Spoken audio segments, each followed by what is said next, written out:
कोल्हापुरात गावठी दारूच्या हातभट्ट्या उद्ध्वस्त करण्यात आल्यात। मोतीनगरात जेसीपीद्वारे 11 हातभट्ट्या जमीनदोस्त करण्यात आलेल्या आहेत। राजारामपुरी पोलिसांनी ही कारवाई केली आहे, तर राजारामपुरी पोलीस उत्पादन शुल्कची संयुक्त कारवाई समोर येते।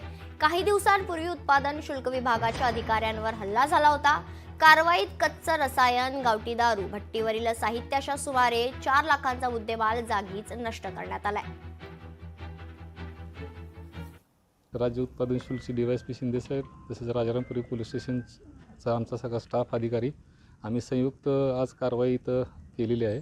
साधारण 6 लोकांच्यावर कारवाई केलेली आहे आणि 2 ते 2.5 लाख रुपयाचा मुद्देमाल इथं दारूचा रसायनचा नष्ट केलेला आहे आणि कारवाई अजून सुरू आहे। मोतीनगर या ठिकाणी कारवाई केलेली आहे। 3-3.5 लाखाचा आम्ही मुद्देमाल नष्ट केलेला आहे या ठिकाणी आणि 3-4 आरोपींविरुद्ध गुन्हे दाखल केलेले आहेत आणि यापुढे कारवाई सुरू राहणार आहे।